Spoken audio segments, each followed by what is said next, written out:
The sun had begun its slow descent behind the horizon, casting long shadows across the streets of Westford, a city where towering skyscrapers loomed over tree-lined avenues. It was the kind of evening that should have felt safe. But for Aaliyah Carter, a 14-year-old black girl walking home alone, there was always an undercurrent of anxiety. She had stayed late at school for her after-school program, finishing an extra credit assignment in the library. Her mother had texted her that she would pick her up. But Aaliyah, eager for some independence, had decided to walk. It was just a few blocks, nothing out of the ordinary. She adjusted the strap of her backpack and pulled her hoodie tighter around her face. The autumn chill nipped at her skin, but she didn't mind. She loved this time of day when the streets quieted, and the world seemed to slow down. As she walked past a row of luxury townhouses, she noticed a white police cruiser parked at the curb.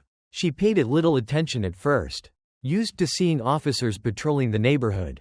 But as she passed by, she felt the weight of eyes on her. Inside the vehicle, Officer Ryan Calloway watched her through the rearview mirror. He was a man in his late 40s, his face hardened by years on the force. His hands, calloused from gripping his baton and firearm, clenched the steering wheel as his gaze followed Aaliyah. Something about her set off an alarm in his mind, not because she was doing anything suspicious, but because she was black, young, and walking alone in an affluent area. That's how they do it, he muttered under his breath. Scouting houses, looking for an opportunity. He reached for his radio but hesitated. No reports of a break-in, no cause for alarm. Yet, suspicion coiled in his gut like a snake. The city had been cracking down on crime, and he prided himself on being a proactive officer. Making up his mind, he turned on his lights. The red and blue reflections bounced off the smooth pavement, their glow eerie in the encroaching twilight. Aaliyah froze when she heard the sharp chirp of the siren.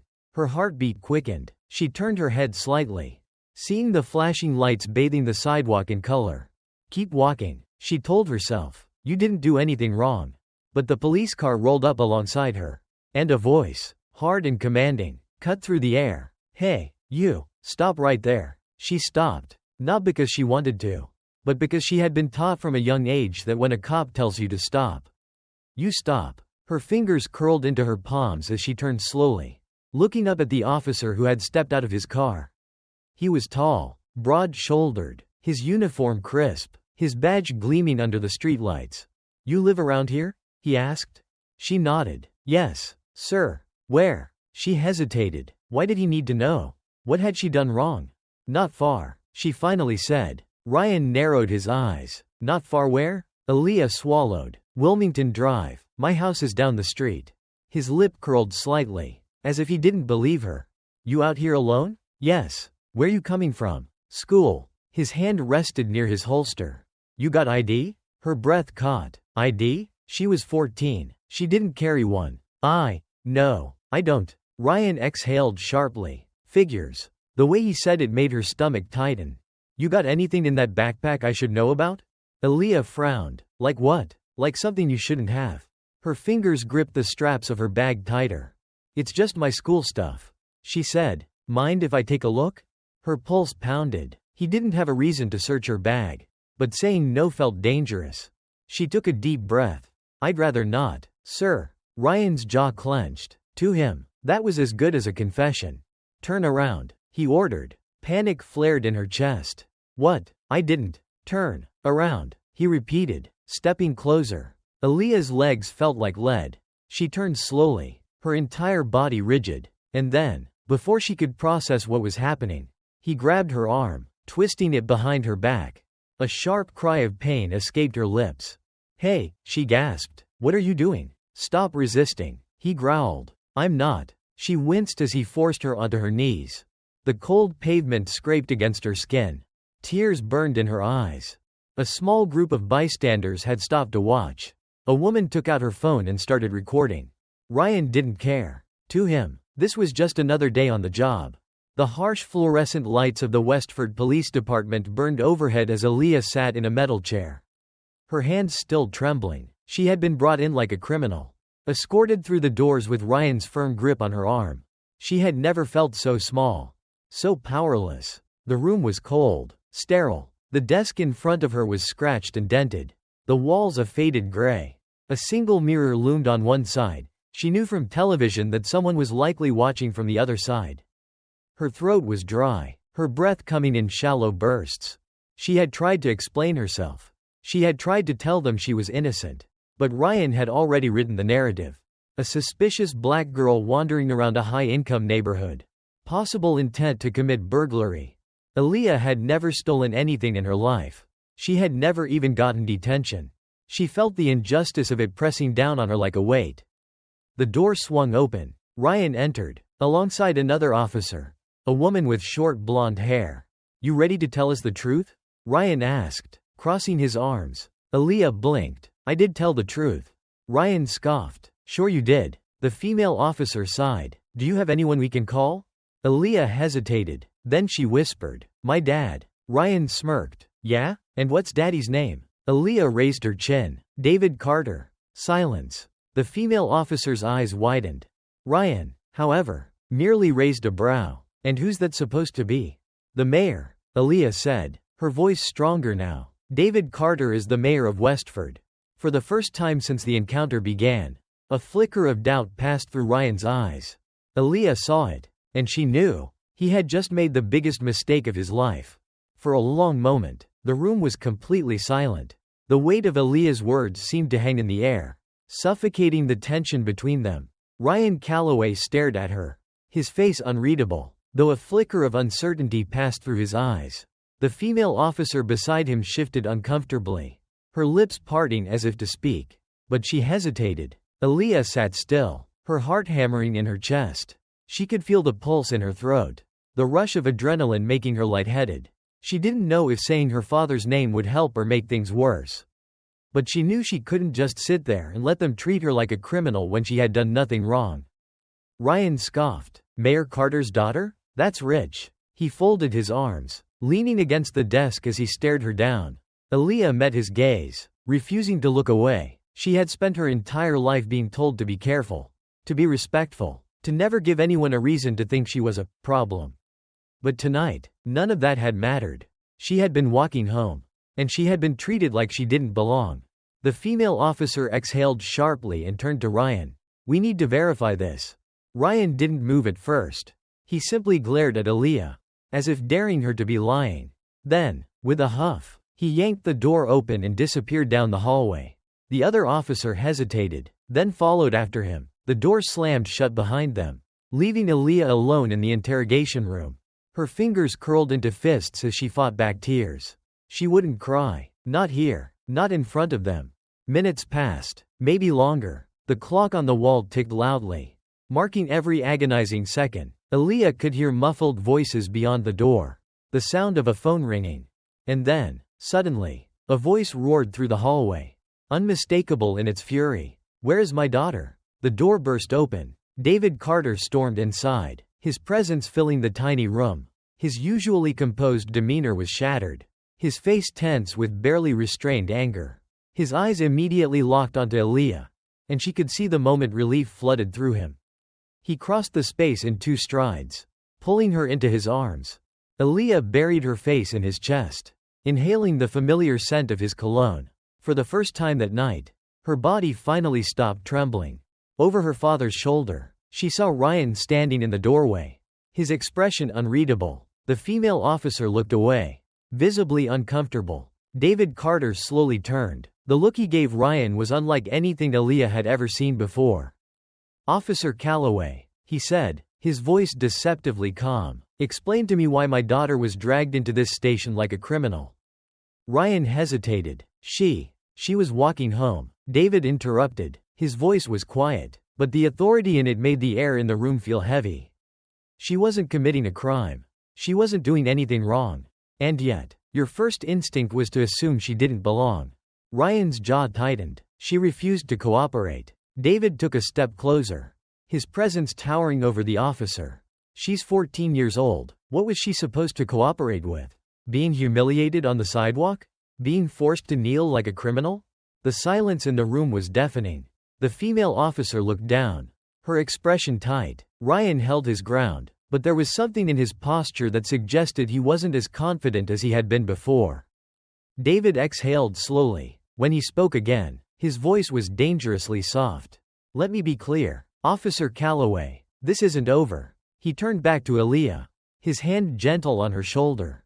"Come on, sweetheart, let's go home." Aaliyah stood, relief flooding through her as her father led her out of the interrogation room. The hallway was filled with officers, some watching the scene unfold with wide eyes. As they stepped outside into the cool night air, Aaliyah inhaled deeply, her lungs finally free of the suffocating tension inside the station. But deep down, she knew this wasn't the end. It was only the beginning. The car ride home was silent. Aaliyah sat in the passenger seat, staring out the window, her fingers twisting together in her lap. The city lights blurred past in streaks of yellow and red, the hum of the engine the only sound between them. She felt her father's glances, the way his hands clenched the steering wheel tighter than usual. She knew he was angry. She knew he was barely holding it together.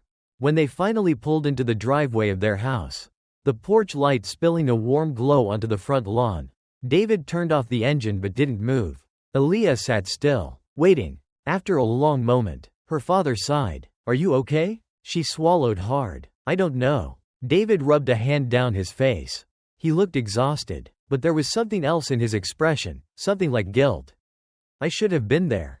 Aaliyah turned to him, frowning. "This isn't your fault." His jaw tightened. "It feels like it is." She shook her head. "Dad, I didn't do anything wrong." "I know," he whispered, "but that didn't stop them. Did it?" She looked away, her throat burning. No, it hadn't stopped them at all. David reached for her hand, his grip warm and steady. "This won't happen again," he said. "Not to you. Not to anyone else." Aaliyah wanted to believe him. But as she sat there, her mind replaying the moment Ryan forced her onto the ground, she wasn't sure if she ever truly would. They finally stepped out of the car and walked into the house. The warmth of home wrapped around her like a familiar embrace.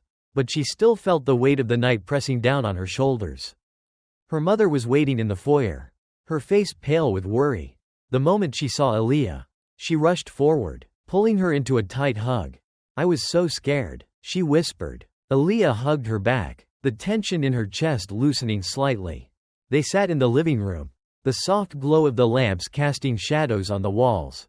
Her parents wanted to know every detail. Aaliyah told them everything, the way Ryan had stopped her, the way he had grabbed her, the way he had made her feel like she was less than human. Her mother covered her mouth with her hand, tears in her eyes. David sat rigid, his fists clenched, his eyes dark with fury. "This won't be swept under the rug," he said finally. "I don't care who I have to go up against. Calloway will be held accountable." Aaliyah believed him. She had seen her father fight for justice before. But she also knew the system they were up against. The battle was only just beginning. As she lay in bed that night, staring at the ceiling, the echoes of Ryan's voice still haunted her. "Turn around. Stop resisting. You got anything in that backpack I should know about?" The words clung to her skin like a stain she couldn't wash away.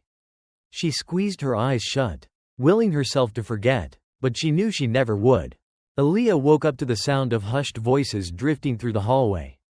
The morning light streamed through her bedroom window, casting soft golden rays on her walls. But she didn't feel warmth. She felt cold. The weight of the night before clung to her like a second skin, making her movements slow, heavy. She lay in bed for a long moment, staring at the ceiling, replaying the moment Ryan Calloway had forced her onto the ground, his voice sharp with authority, his hands gripping her too tightly. Downstairs, her parents were talking. She forced herself to sit up. Her muscles ached, not from any physical injury but from exhaustion, from the tension that had never left her body since she'd been taken to the station. Slowly, she swung her legs over the side of the bed and stood, pressing her bare feet into the plush carpet. The floor beneath her felt solid, steady, something she desperately needed. She made her way to the top of the stairs, listening. "This is unacceptable, Monica." Her father's voice was low, angry. If she hadn't told them who she was, she could have been in that station all night. She could have been hurt. "I know," her mother replied, her voice softer, filled with worry. "I know, David, but what are we going to do?" "What we have to do," David said. "We're pressing charges. I want Calloway suspended, investigated, and I want a full review of that department. This can't keep happening." Aaliyah's stomach twisted. Her father was the mayor, he had power. influence. But deep down, she knew this fight was bigger than just him. Bigger than her. She took a breath and walked downstairs. Her parents stopped speaking the moment they saw her. Her mother immediately crossed the kitchen, pulling her into a hug. "How are you feeling?" Monica Carter asked, brushing Aaliyah's hair back from her face. Aaliyah hesitated, tired. Her mother nodded, stroking her back. "I made you breakfast." She wasn't hungry, but she sat down anyway, staring at the untouched plate of eggs and toast in front of her. Her father sat down across from her, his expression serious. "We're going to make sure Calloway is held accountable," he said. "This isn't going away." Aaliyah hesitated. "Even if we try, what if it doesn't change anything?" David's jaw tightened. "It will." She wanted to believe that, but part of her wasn't sure. Her mother gently squeezed her hand. "We're with you, sweetheart. You don't have to go through this alone." Aaliyah nodded, but deep inside, she wasn't sure if she'd ever truly feel safe again. The news spread fast. By the time Aaliyah checked her phone later that morning, her name was already trending. Someone had posted the video online. The footage was shaky, but the image was clear enough, her small frame being forced onto the sidewalk. Ryan Calloway's towering figure standing over her, his voice barking orders. The caption read, 14-year-old girl brutalized by Westford police officer. When will it stop? The comments were a flood of emotions: rage, heartbreak, disbelief. People were calling for justice, demanding Calloway's resignation. Others, however, were not so kind. If she had just listened, this wouldn't have happened. Maybe she really was up to something. The cops don't stop people for no reason. Her dad is the mayor. Big deal. People get stopped all the time. Welcome to real life. Aaliyah's fingers tightened around her phone. No matter what she did, no matter how innocent she was, there would always be people who thought she was the problem.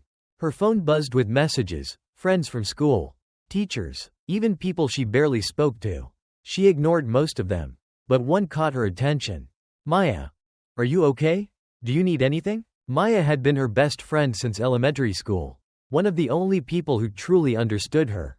Aaliyah stared at the screen, then slowly typed back, "Aaliyah, I don't know if I'm okay. I don't even know what to feel." The reply came almost immediately. "Maya, I'm here, whenever you're ready to talk."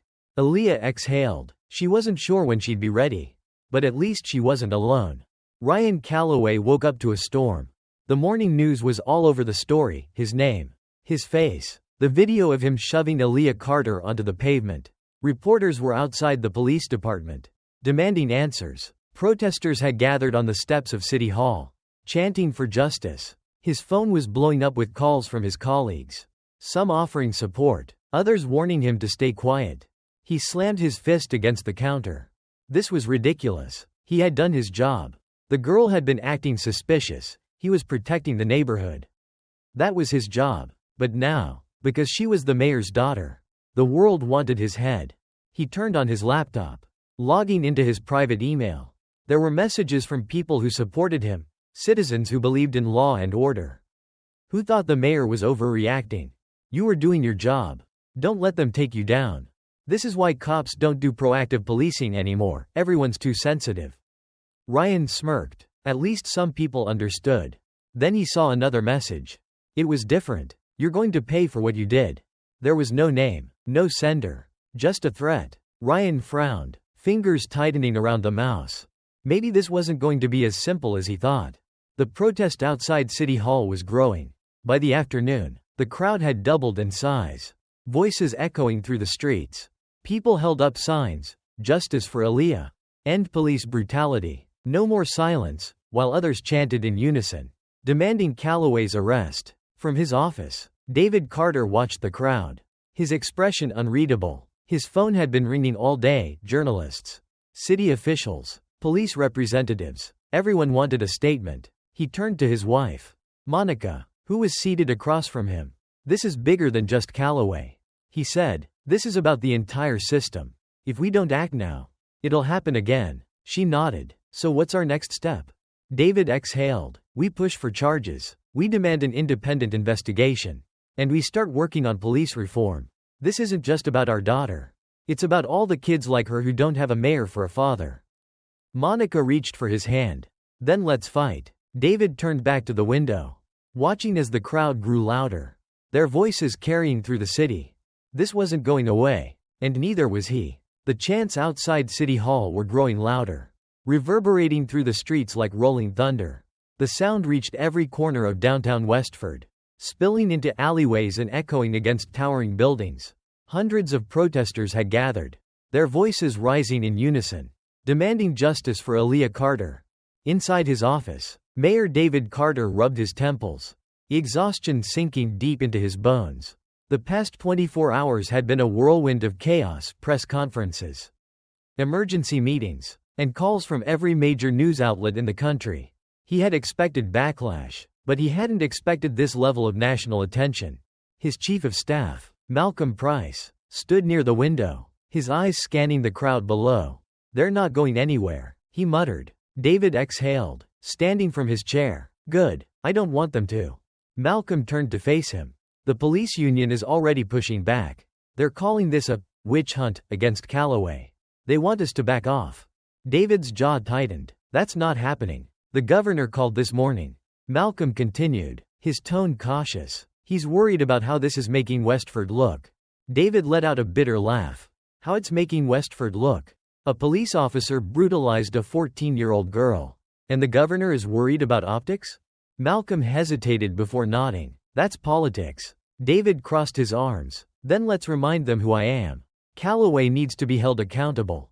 Not just suspended, he needs to be fired and prosecuted. And I want a full-scale investigation into the police department. Every complaint, every misconduct report that's been buried. We're bringing it all to light." Malcolm ran a hand down his face. "You know this isn't just about Calloway anymore, right? You're going to war with the entire system." David met his gaze. "Then so be it." Ryan Calloway sat in his dimly lit apartment, staring at the empty bottle of whiskey on his kitchen table. His phone buzzed again, another news alert. Another headline with his name smeared across it like filth. "Westford police officer under fire for excessive force against mayor's daughter." He gritted his teeth. The media was twisting everything. He had done his job. He had followed his instincts.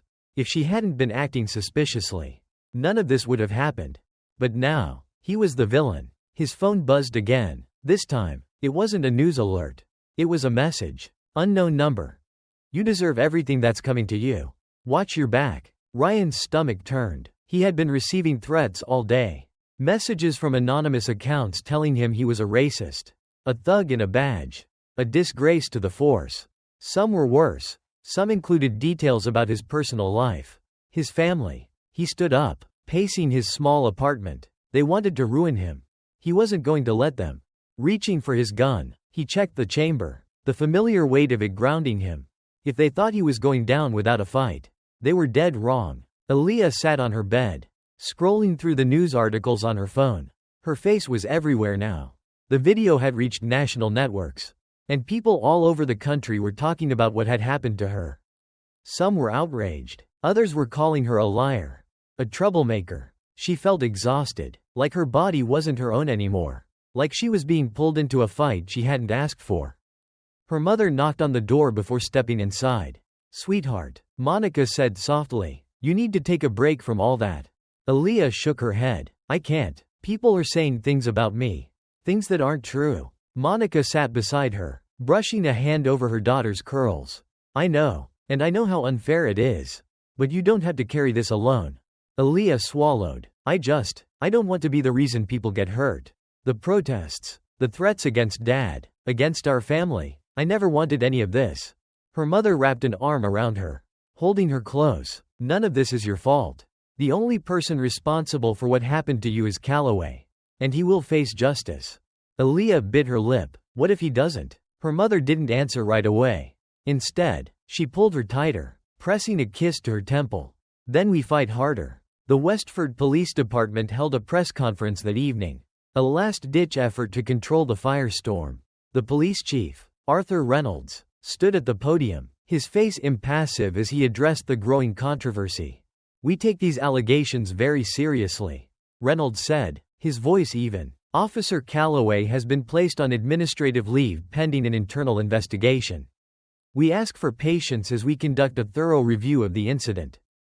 The reporters weren't satisfied. One journalist raised her hand.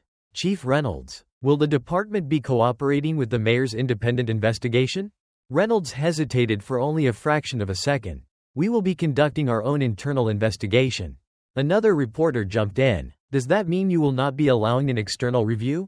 We believe in handling matters through the proper channels. Reynolds replied. The room erupted in murmurs. Everyone knew what that meant. The department was protecting Calloway. Outside the station, protesters were already gathering again. The movement was growing. People weren't satisfied with empty words, they wanted action. Across town, in City Hall, David Carter sat in his office, watching the press conference on his television. His expression was unreadable, but his fingers tapped against his desk in silent frustration. They're stalling, Malcolm muttered. David nodded. They think this will blow over. That people will forget. Malcolm exhaled. So what's our move? David turned to face him. His gaze was steady, determined. We take this to the Attorney General. We make sure Calloway isn't just suspended, he's arrested. And we expose every corrupt officer protecting him. Malcolm let out a low whistle. You're really going all in on this? David met his gaze. Damn right, I am. Malcolm nodded. Then let's make some calls. The fight had just begun. The meeting with the Attorney General's office was set for noon. But David Carter had been awake since dawn. The sleepless night had done little to dull the fire inside him. If anything, his resolve had only hardened.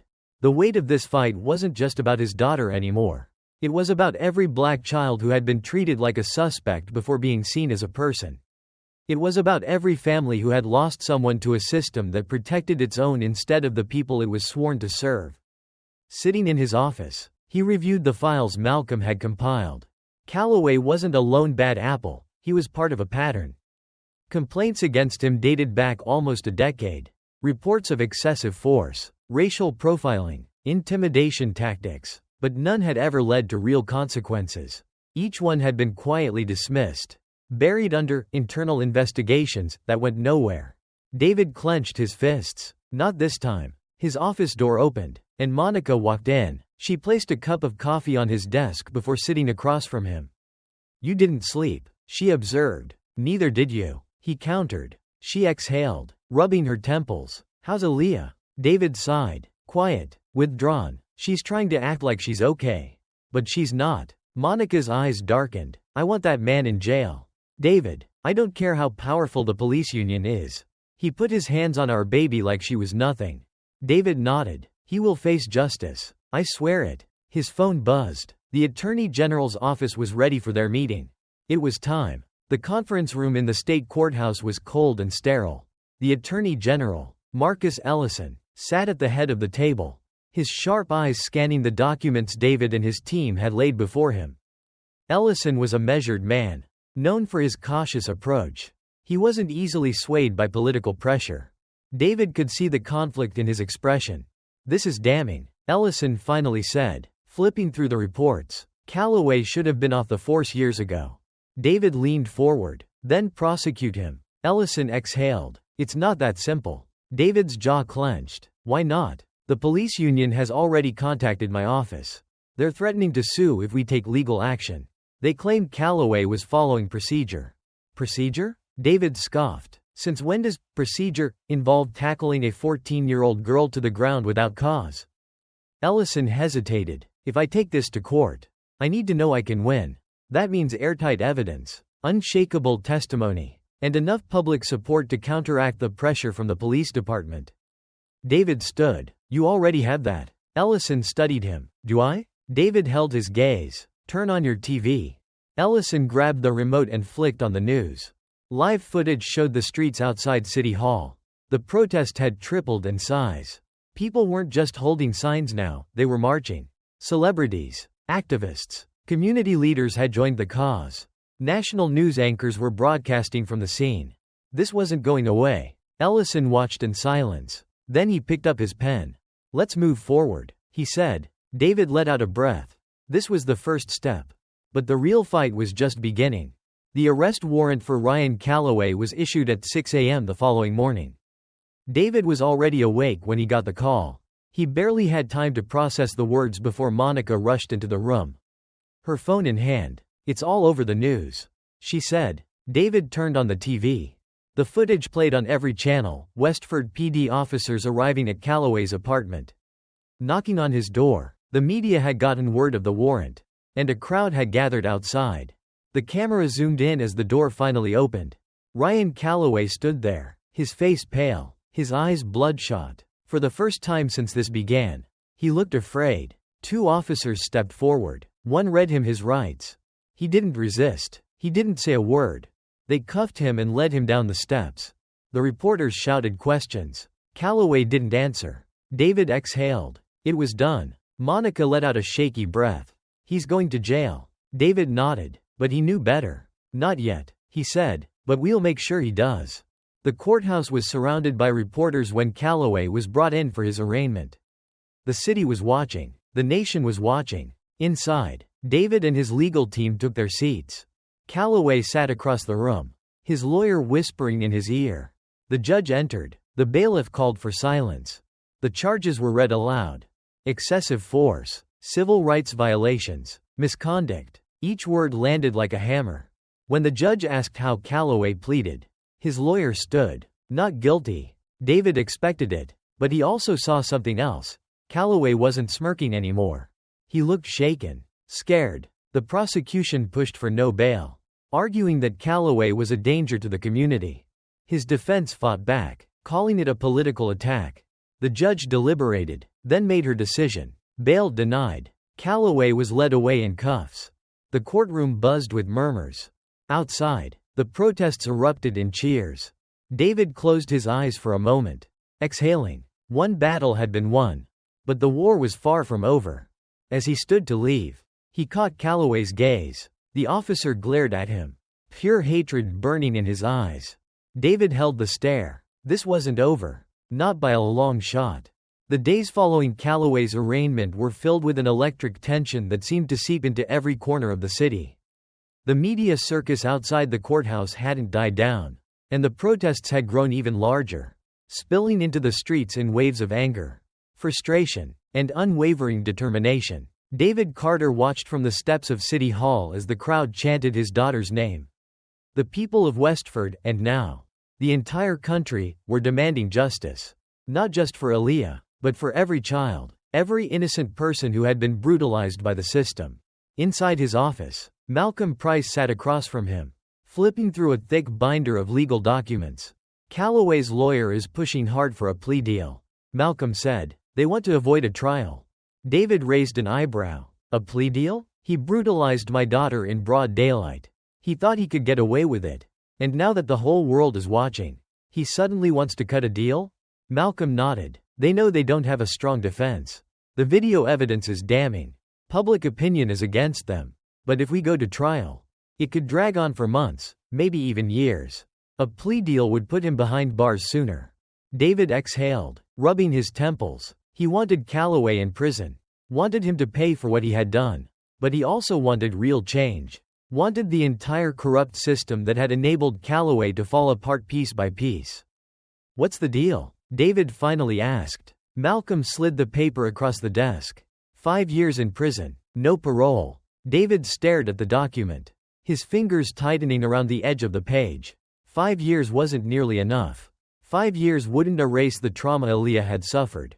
Wouldn't erase the fear that still gripped her every time she saw a police officer. But he also knew the system well enough to understand that 5 years was better than the risk of Calloway walking free. Before he could respond, the door to his office swung open. Monica stood there, her face tight. David, she said, her voice low. Aaliyah wants to talk to you. David exchanged a glance with Malcolm before setting the paper down. Where is she? She's in her room. He didn't hesitate. When he stepped into Aaliyah's bedroom, he found her sitting cross-legged on her bed, staring at the floor. The past few weeks had taken a toll on her. She looked exhausted, drained, her usual light dimmed by the weight of what had happened. He sat beside her, waiting. After a long silence, she finally spoke. Mom told me about the plea deal. David nodded slowly. I haven't decided yet. Aaliyah looked up, her dark eyes searching his face. Do you think it's enough? David hesitated. No. She swallowed. But if we take it, at least he goes to prison. Right? He sighed. Yes. But if we go to trial, we could get a longer sentence. He could serve real time. Aaliyah bit her lip. And if we lose? David didn't answer. Because they both knew the truth. The system had never been built for people like them. Even with all the evidence. Even with public outrage. There was always a chance Calloway could walk away with nothing more than a slap on the wrist. Aaliyah took a deep breath. Then take the deal. David looked at her, surprised. Are you sure? She nodded. I don't want to drag this out for years. I just want to move on. David felt a deep ache in his chest. His daughter had been forced to grow up too fast. To carry a burden no child should ever have to bear. He reached out, squeezing her hand. Okay, he said softly. We'll take the deal. The city of Westford was buzzing with anticipation. The news had broken. Calloway had accepted the plea deal. And he would serve 5 years in prison. Some people were relieved. Others were furious. David stood at the podium outside City Hall. Dozens of microphones pointed at him. Cameras flashing in his face. The crowd was restless, waiting for his statement. He cleared his throat. Today, a police officer was held accountable for his actions. But let me be clear, this fight is not over. Calloway was just one man in a system that has failed too many for too long. This isn't about just one case, one officer, or one family. This is about justice, real justice. The crowd erupted in cheers. But David wasn't done. We are pushing forward with legislation that will bring real police reform to Westford. That means stricter policies on excessive force. That means independent investigations into officer misconduct. That means real consequences for those who abuse their power. More cheers. David met the cameras head on. We're not stopping here. We're going to change the system, because it's long overdue. Ryan Calloway sat alone in his holding cell, staring at the ceiling. The reality of his situation was finally sinking in. The uniform he had once worn with pride meant nothing now. He was just another prisoner. The other inmates knew who he was.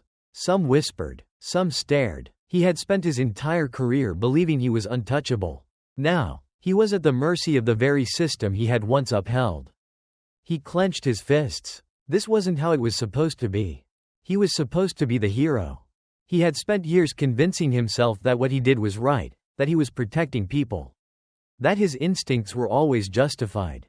But now, sitting in a cold cell with no badge, no gun, and no power, he realized the truth.